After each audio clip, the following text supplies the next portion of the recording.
The bottle of whiskey sat on the wooden table like a death sentence. 14-year-old Lydia Cole watched her Uncle Otis Brannigan's trembling hands reach for it, knowing that in exchange, she was about to become someone else's property. The Red Dog Saloon reeked of tobacco sweat and broken dreams. Lydia stood in the corner, her worn dress hanging loose on her thin frame, trying to make herself invisible as men's eyes crawled over her like hungry vultures. She'd seen this moment coming for weeks, ever since Otis lost his last dollar at the poker table, and started eyeing her like she was livestock.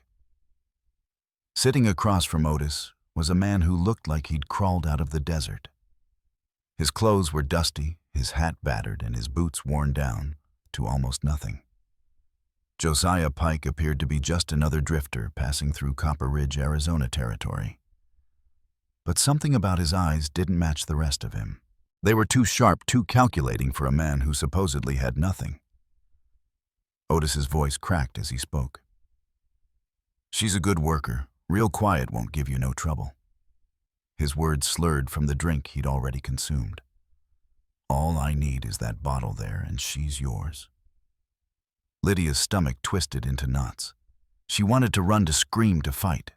But where could a 14-year-old girl go in the middle of the Arizona desert? Her parents died of fever 2 years ago, leaving her with Otis, her father's brother, who saw her as nothing more than a burden to feed, and now, apparently, a commodity to trade.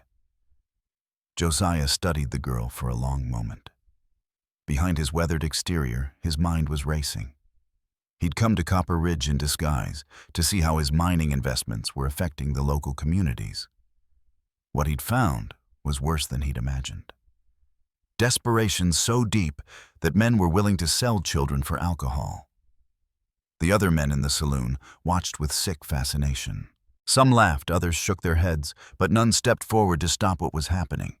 This was the kind of place where decent folks didn't venture after dark, and those who did had long since abandoned their consciences. Josiah reached into his pocket and pulled out a small leather pouch. The clink of coins made Otis's eyes light up with greedy hope. "That bottle plus 2 silver dollars," Josiah said quietly. Otis nearly fell out of his chair reaching for the money. "Deal, she's all yours, mister." Lydia felt the world spinning around her. In the span of 30 seconds, her life had been reduced to the value of cheap whiskey and 2 pieces of silver. She looked at this stranger, who now owned her, searching his face for any hint of what nightmare awaited her. But what Josiah planned to do with his new purchase would shock everyone in that saloon, including Lydia herself. Josiah stood up slowly, his chair scraping against the wooden floor. The sound cut through the saloon's chatter like a knife, and suddenly every conversation died. All eyes were on him and the terrified girl who now belonged to him. "Come on, then," he said to Lydia, his voice surprisingly gentle. But she heard it as a command from her new master and felt her legs go weak.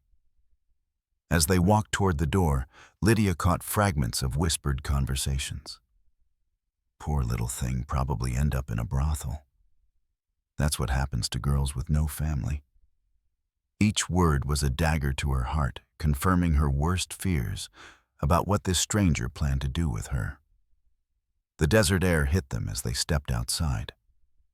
Copper Ridge's main street was nearly empty, except for a few drunks stumbling between establishments. Josiah walked beside her, not behind her like she expected. He wasn't grabbing her arm or treating her like escaped livestock. The confusion only added to her terror. "Where are we going?" Lydia finally found the courage to whisper. "Somewhere we can talk without those vultures listening," Josiah replied, nodding back toward the saloon. They stopped beside a water trough near the general store. Josiah turned to face her, and in the moonlight, Lydia could see something in his expression that didn't match what she expected from a man who just bought a human being. There was anger there, but it didn't seem directed at her. "What's your name, child?" "Lydia Cole," she answered, her voice barely audible. "And that man in there, Otis, he's family." She nodded. My uncle been taking care of me since my parents died. The word care felt like a lie even as she said it. Josiah was quiet for a moment, studying her face. Behind his calm exterior, rage was building not at this frightened girl, but at a system that allowed children to be traded like cattle. He'd seen poverty in his mining towns, but this level of desperation was something else entirely.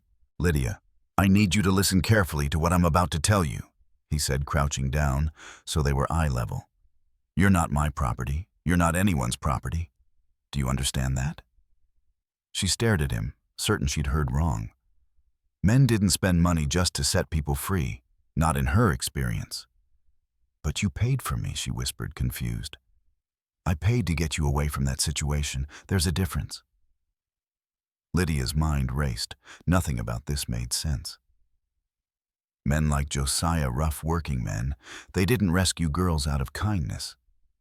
There had to be a catch, some twisted plan he wasn't revealing yet.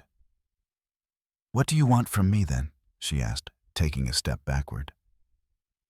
Before Josiah could answer, the saloon doors burst open behind them. Otis came stumbling out, the empty whiskey bottle in his hand and fury in his bloodshot eyes. He'd apparently had second thoughts about their deal. "Hey, where do you think you're taking my niece, Otis?" Brannigan staggered toward them, the empty bottle swinging dangerously in his grip. The whiskey had done nothing to numb the realization that he'd just traded away his only remaining source of income, Lydia's labor around their ramshackle cabin. "You can't just walk off with her like that." Otis slurred, pointing an accusing finger at Josiah. "We didn't discuss terms proper. She's worth more than a bottle and 2 coins. Josiah slowly rose to his full height, and something about his posture made Otis stop mid-stride. The seemingly harmless drifter had transformed into something more threatening, like a sleeping wolf suddenly awakened. "The deal's done, Brannigan. You got what you asked for. But I changed my mind." Otis whined. "She's blood family. I got rights." Lydia felt sick watching her uncle's performance. For 2 years he'd made it clear she was nothing but a burden. Someone to cook his meals, mend his clothes, and absorb his drunken rage when the whiskey turned him mean. Now suddenly she was valuable to him. Rights. Josiah's voice carried a dangerous edge. What kind of man sells his own blood for liquor? Other men began filtering out of the saloon, drawn by the commotion. Word was spreading fast that something interesting was happening on Main Street. In a town like Copper Ridge, entertainment was scarce, and a dispute over a sold girl was better than most Saturday night attractions. "She ain't really sold," one of the onlookers called out. "Otis is just having seller's remorse. Maybe they should arm wrestle for her," another suggested, earning ugly laughter from the growing crowd. Lydia wanted to disappear into the ground. These men were discussing her fate like she was a piece of livestock. And the worst part was that legally, that's exactly what she was. Women and children had few rights in the territory, and orphaned girls like her had even fewer. Otis, emboldened by the crowd's support, stepped closer. "Look, mister, I don't know who you think you are, but that girl's been my responsibility for 2 years. I fed her, clothed her, kept a roof over her head. That's worth more than what you paid." The lie was so blatant that Lydia gasped. She'd been the one scavenging for food, mending her own threadbare clothes, and patching the holes in their cabin roof. Otis had spent every penny he could find on gambling and drink. Josiah glanced at Lydia and saw the truth written all over her face. The girl's condition told the real story. She was undernourished. Her dress was practically falling apart, and there were old bruises on her arms that spoke of regular mistreatment. "How much?" Josiah asked quietly. The crowd pressed closer. Otis's eyes lit up with greed. $20 cash. It was an enormous sum, more money than most people in Copper Ridge saw in 6 months. Otis clearly expected Josiah to walk away, leaving Lydia behind. But what happened next would leave the entire town talking for years to come. Without hesitation, Josiah reached into his coat and pulled out a roll of bills that made the crowd gasp. In the flickering light of the street lamps, they could see more money than most of them had ever witnessed in one place. He counted out $20 and held it toward Otis. Done. The silence that followed was deafening. Otis stared at the money like it might disappear if he blinked. $20 was enough to keep him drunk for months, maybe even buy into some of the higher-stakes poker games in the neighboring towns. But something about how easily Josiah had produced such a sum made the crowd uneasy. Working men, drifters, miners, ranch hands, they didn't carry rolls of cash like that. They counted pennies and made dollars stretch for weeks. "Who the hell are you, mister?" asked Frank Miller, the saloon owner who'd followed the crowd outside. Josiah ignored the question and kept his attention on Otis. "Take the money and walk away. This is the last time we discuss this." Otis snatched the bill so fast he nearly dropped the empty bottle. "Pleasure doing business," he mumbled, stuffing the money into his pocket. As he turned to go back into the saloon, he paused and looked at Lydia with something that might have been regret. Or maybe just the calculation of a man wondering if he'd sold too cheap. The crowd began to disperse, but their whispered conversations carried on the night air. "That ain't no ordinary drifter. You see how much money he had? Something ain't right about this whole thing."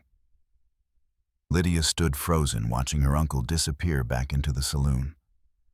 Despite everything he'd put her through, he was the only family she had left. Now she was truly alone in the world, with a complete stranger who carried mysterious amounts of cash. "Lydia," Josiah said gently, "I know you're scared, but I need you to trust me for just a little while longer." Trust, the word felt foreign to her. When had anyone ever proven worthy of her trust? "Where are we going?" she asked. "Somewhere safe. Somewhere you can eat a proper meal and sleep in a real bed. If you were Lydia, what would you do? Follow this mysterious stranger who just spent a fortune to buy your freedom, or run into the desert night and take your chances alone? Tell me in the comments. I need to know which side you'd choose." Because what Lydia decided next would change everything she thought she knew about survival. She looked back at the saloon, then at the dark desert stretching endlessly beyond the town. Finally, she looked at Josiah, really looked at him. Despite his rough appearance, there was something in his eyes that Otis had never shown her genuine concern for her welfare. "Okay," she whispered. They walked together through the quiet streets of Copper Ridge toward the town's only decent hotel. As they approached the Grand Palace Hotel, which was neither grand nor palatial, just the cleanest establishment in town, Josiah paused. "Lydia, I need to tell you something. My real name isn't what I told your uncle." She looked up at him, confused and frightened again. "And tomorrow, when the sun comes up, this whole town is going to discover exactly who I really am." The hotel clerk's eyes widened when Josiah approached the front desk. Arthur Finch had been working at the Grand Palace for 15 years, and he'd never seen someone dressed like a common drifter request their finest room while pulling out a roll of cash thick enough to choke a horse. "I need your best accommodations for the night," Josiah said, placing a $20 bill on the counter. "And have the kitchen prepare a hot meal, something suitable for a young lady." Arthur's gaze shifted nervously between Josiah and Lydia. Word traveled fast in small towns, and he'd already heard whispers about the unusual transaction at the Red Dog Saloon. The last thing he wanted was trouble in his establishment. "Sir, I'm not sure we can accommodate unusual arrangements," Arthur stammered. Josiah's expression hardened. "The girl needs food and a safe place to sleep. Are you telling me this hotel doesn't provide those basic services?" "No, sir. Of course we do. It's just that," Arthur glanced around nervously, then leaned forward and whispered, "People are talking, sir, about what happened at the saloon. Maybe it would be better if you found lodging elsewhere." The implication hung in the air like smoke. Arthur assumed the worst about Josiah's intentions with Lydia, and his moral cowardice was wrapped in the thin disguise of business concerns. Lydia felt her cheeks burn with shame. Even here in what was supposed to be the town's most respectable establishment, she was being treated like damaged goods. "I see," Josiah said quietly. He reached into his coat again and pulled out a small leather wallet. From it, he withdrew a card and placed it on the counter next to the money. Arthur picked up the card, and his face went pale. His hand started shaking so violently, he nearly dropped it. "Mr. Pike," he whispered, "I had no idea. Please forgive me, sir." Lydia watched the transformation with fascination. Whatever was written on that card had turned the arrogant hotel clerk into a groveling servant in the span of seconds. "Your finest suite." Josiah repeated, his voice carrying new authority: hot food, hot bath water, and absolute discretion. "Yes, sir. Immediately, sir. Right away." Arthur frantically rang the bell for assistance. Sadie, get up here now." A young woman appeared from the back room, wiping her hands on her apron. When Arthur whispered urgent instructions in her ear, her eyes went wide too. "This way, please," Sadie said, grabbing a set of keys from behind the counter. Suite 7, our finest accommodations. As they climbed the stairs, Lydia couldn't contain her curiosity any longer. "What did that card say?" Josiah paused on the landing, something that's going to complicate our situation considerably. But before he could explain, footsteps thundered up the hotel stairs behind them. Sheriff Caleb Reed burst onto the landing, his hand resting on his gun. "Hold it right there," he commanded. "I'm placing you under arrest for human trafficking." Sheriff Reed's weathered face was set in grim determination as he faced Josiah on the hotel stairs. At 52, Caleb Reed had seen enough ugliness in his 20 years of law enforcement to recognize trouble when it walked into his town. A mysterious stranger buying a 14-year-old girl definitely qualified as trouble, Sheriff Josiah said calmly, raising his hand slightly to show he wasn't reaching for a weapon. "There's been a misunderstanding. The only misunderstanding is you thinking you could traffic a child through my territory without consequences." Reed replied, his hand still hovering over his Colt. Lydia, step away from him. "You're safe now." Lydia found herself caught between two men, neither of whom she fully understood. The sheriff represented law and order, but returning to Otis meant returning to a life of misery and abuse. Josiah had shown her kindness, but everyone seemed to believe he had sinister motives. Sheriff Reed Arthur Finch called up from the bottom of the stairs, his voice cracking with nervousness. "Sir, you might want to see this before you make any arrests." He held up the card Josiah had shown him. Reed kept his eyes on Josiah, but gestured for Arthur to bring the card up. When the hotel clerk placed it in his hand, the sheriff's confident expression faltered. He read it once, then again, then looked at Josiah with new confusion. "This can't be right," Reed muttered. "I assure you it is," Josiah replied. Lydia watched the exchange with growing frustration. Everyone seemed to know something she didn't, and she was tired of being treated like a piece of furniture while adults decided her fate. "What does it say?" she demanded. Sheriff Reed looked at her, then at Josiah, clearly struggling with how to proceed.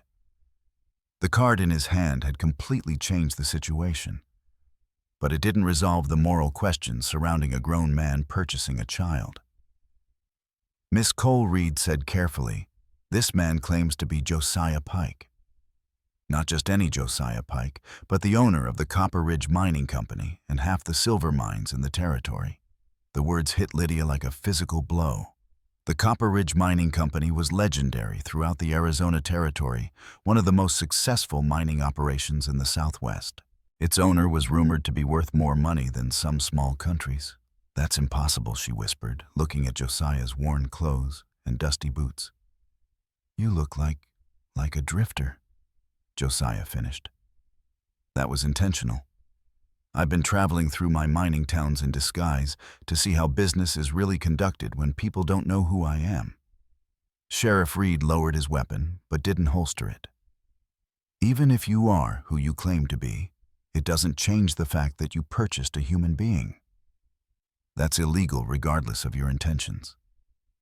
Is it illegal to pay someone's debts to get them away from an abusive situation? Josiah asked. Depends on what you plan to do with the girl afterward. The tension on the staircase was thick enough to cut with a knife. Other hotel guests had begun peering out of their rooms, drawn by the commotion. Sadie stood pressed against the wall, clearly wishing she was anywhere else. Josiah reached slowly into his coat pocket, making sure his movements were visible to the sheriff. He pulled out an official-looking document and handed it to Reed. "What's this?" the sheriff asked, unfolding the paper. "Legal guardianship papers," Josiah replied.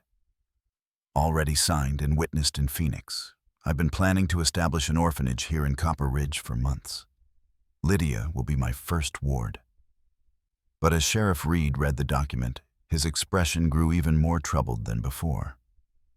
Sheriff Reed's brow furrowed deeper as he studied the guardianship document. The papers looked official enough, proper seals, legal language signatures from Phoenix territorial authorities.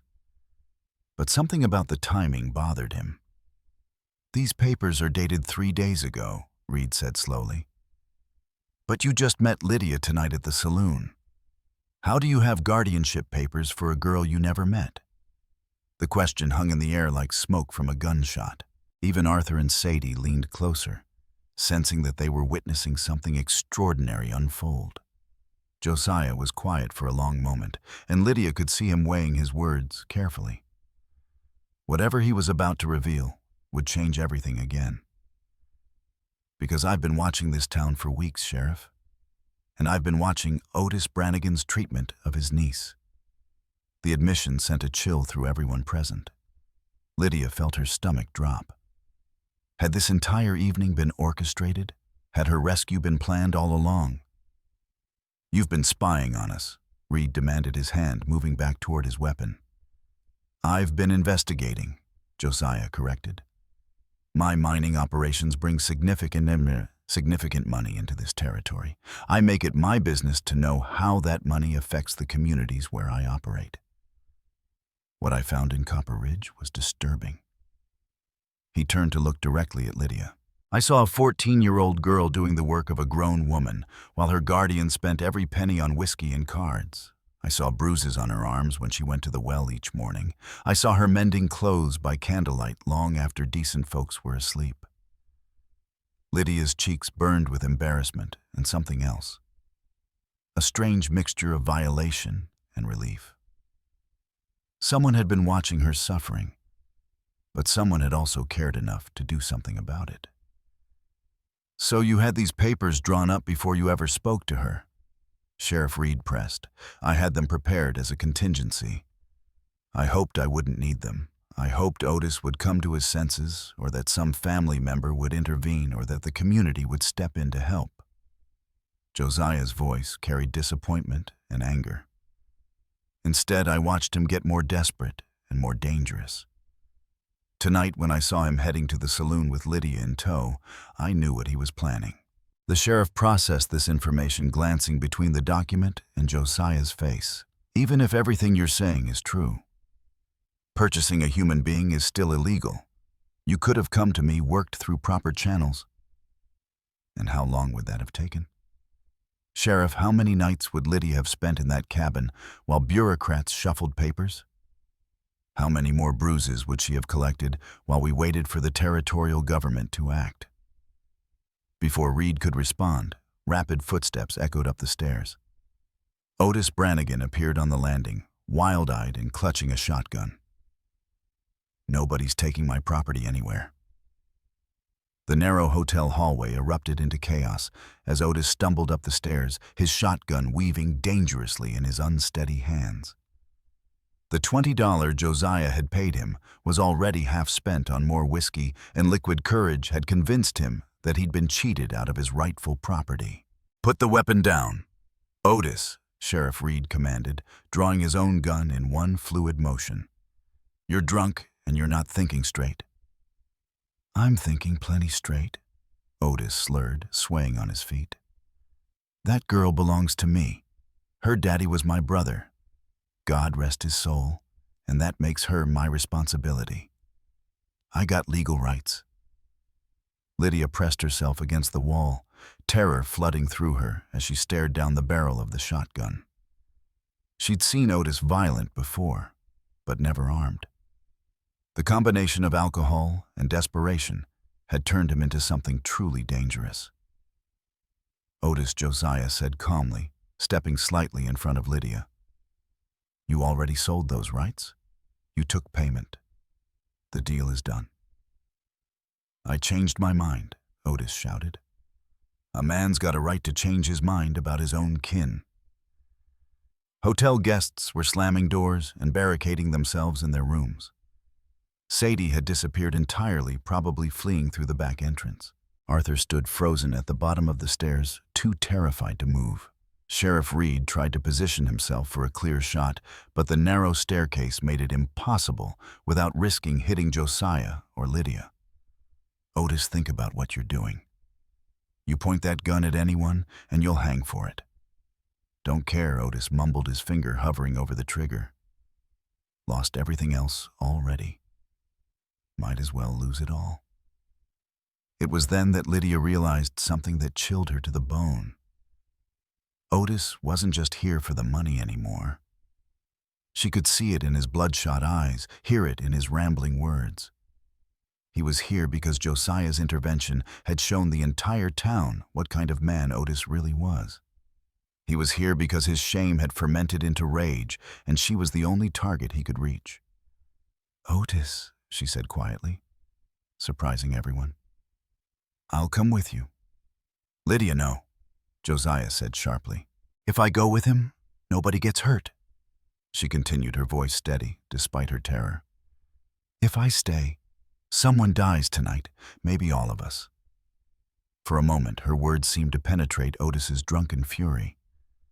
The shotgun barrel lowered slightly as he considered her offer, but Josiah had seen enough. Sheriff, there's something else you need to know about those guardianship papers. Reed kept his weapon trained on Otis. What? They're not just for Lydia. I'm establishing a legal fund to care for any child in this territory who finds themselves in similar circumstances, backed by $200,000 of my personal fortune. The number was so staggering that even Otis stopped swaying. $200,000 was more money than the entire town of Copper Ridge would see in a decade. Moreover, Josiah continued, any adult who harms a child under my protection will face more than territorial justice. They'll face the kind of trouble that money can buy. Private investigators hired security legal battles that last for years. He looked directly at Otis. Ask yourself, Brannigan, is your pride worth spending the rest of your life looking over your shoulder? The standoff stretched for what felt like hours, but was probably only seconds. Finally, Otis lowered the shotgun completely. The fight went out of him as quickly as it had appeared, leaving behind only a broken old man who'd lost everything he'd ever cared about to drink and cards. Keep her then, he whispered, tears streaming down his face. Just take care of her better than I did. 3 months later, the Copper Ridge Children's Home opened its doors in a beautiful new building on the outskirts of town. Lydia Cole served as its first resident and eventually as Josiah Pike's unofficial assistant in running the operation. Otis Brannigan left town the next morning and was never seen again, though rumors persisted that a man matching his description had joined a wagon train heading to California. Sheriff Reed kept Josiah's identity secret for as long as possible. But word eventually spread throughout the territory about the mining magnate who disguised himself as a drifter to save a child from slavery. The story inspired similar charitable efforts in other towns, and within 5 years, a network of children's homes stretched across the American Southwest. As for Lydia, she grew up to become a teacher, an advocate for orphaned Fadi children, dedicating her life to ensuring that no child would ever again face the choice between family loyalty and personal survival. She never forgot the night a stranger in dusty clothes proved that sometimes the most unlikely heroes are hiding in plain sight. If you love this story of courage and redemption, hit that subscribe button, because we have more incredible tales from the Old West that will restore your faith in human nature. Now click on the video on the screen because the next story carries something you can't explain, only feel. And when it ends, you won't be the same. Click on the video now.